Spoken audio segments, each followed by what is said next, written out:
Okay, welcome back everyone. This is your friendly neighborhood aircraft mechanic, and today I'm going to talk to you about my origin story. So this is going to be part one of my origin story. So when I was a kid, my grandfather would tell me stories about him building planes when I was a kid. And he would just randomly, talk about the type of work that he did. He would tell me about sheet metal thickness, drill bits, countersinks, that sort of stuff. I had no idea what any of that stuff was at the time. He told me about a 6-inch steel rule they would use to measure, different things. And he would just randomly tell me, just whenever stories about him, many stories about him building planes. The interesting thing about it is where this facility used to be at is exactly where a shopping mall is now. The shopping mall is called Forest City. It's on the south side of Chicago. It's in Bedford Park. And whenever we would go to the mall, or even if we were just to drive by the mall, my grandfather would point that out to me and remind me that that wasn't always a mall. That's where he used to work at, and that was a facility where they built planes. So I never forgot that. I mean, even to this day, when I go by the mall, or even if I don't go to the mall, but I drive by the mall, I always remember, that's where my grandfather worked at, and that's where he built planes. So during World War II, there was a big effort to, pump out a lot of different war machines. In this case, aircraft. And the government set up a place here in Chicago to build the B-29 bomber, the B-29 Flying Fortress bomber. And it was a humongous plane, so the facility was very large. It had to be to house this behemoth of a plane. It was the Dodge Chicago plan, which was a division of the Chrysler operation. And at the time, it was the largest facility of its kind. Like I said, it had to be very big to house this huge plane and to build it. So, yeah, my grandfather worked there, and he just talked about this, building planes all the time. So I don't think he did this on purpose, but he talked about planes so much that, I ended up having aviation on my mind, and now I'm an aircraft mechanic today. And yes, I also have a 6-inch steel rule also. So it's because of him talking about planes that kind of directed my life in that direction. Talking about working on planes. I could have grown up to be anything, I guess, but it's specifically because he talked about it all the time. So I don't know, maybe he subliminally suggested that I become an aircraft mechanic, even though he didn't do that on purpose. But either way, my mind picked up on it, and that's what I became, was an aircraft mechanic. So I have him to thank for that. And I do appreciate, him telling me all those different stories about airplanes and everything, and World War II, and I'm fascinated by all those warbirds anyway. So, and I used to build all the little, models, plastic models and everything. I need to get back into that. I still have some at home, but I love doing that anyway. So then having someone there that could tell me, some details about the planes themselves was great. That was more than I could ask for, especially being a kid.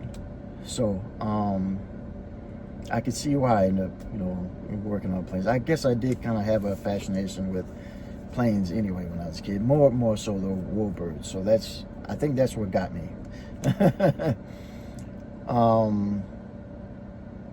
So yeah,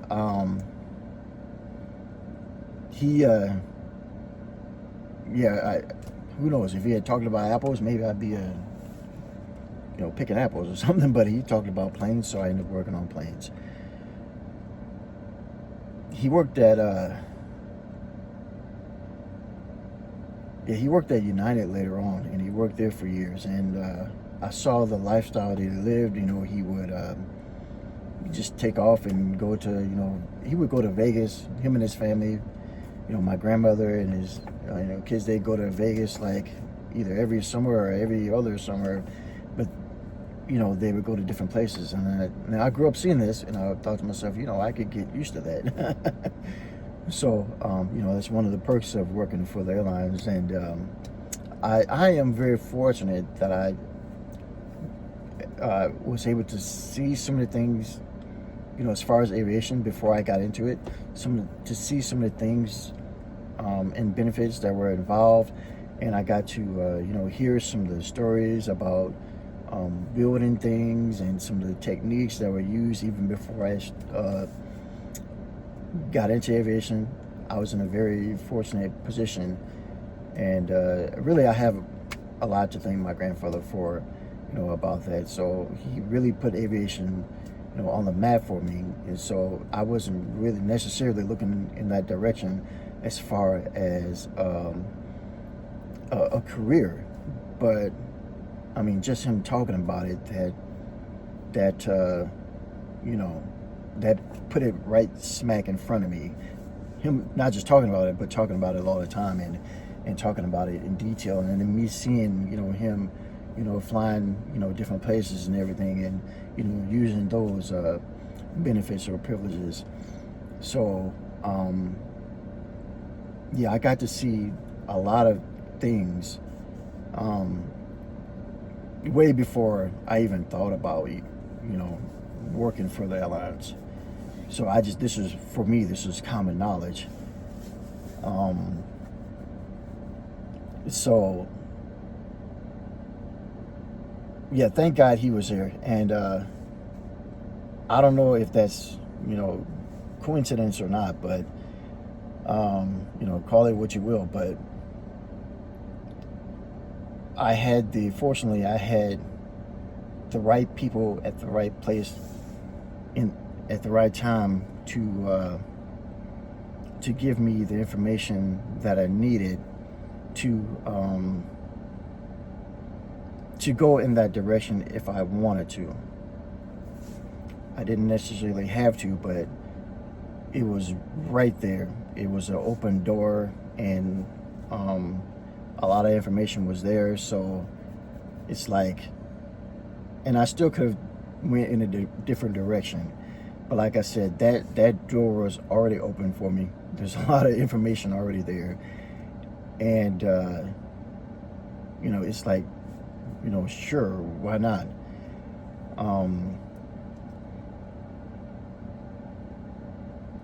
Yeah, I'm thinking about it now. I'm very, very fortunate that all of that was there, and it really makes a difference when you have someone there, especially if it's a family member. Also, if you have someone there, it makes it, more personable. It makes it more closely tied to you. To go with that, and to go into that, in that direction. So yeah, I'm really fortunate that I had that experience, because I know a lot of people didn't necessarily have that experience. Some people, they were, you know, maybe their father was a plumber or a grandfather, whatever, and they had some similar experience. Maybe you guys have had that similar experience, but in this case for me, it was with planes, and I had that experience through family, and yeah, it helped me out a lot. So that's pretty much all I have to say in this video. Yeah, if there's I'm just making aware that aircraft maintenance is a viable career choice. But you know, if there's something maybe your family is, you know, doing that you know have knowledge about, that's an option too, especially if you grew up, you know, with them showing you things already, and them telling you different things and give you information. You have an advantage in that field, whatever field that is. So that's, like, for me, that was an open door.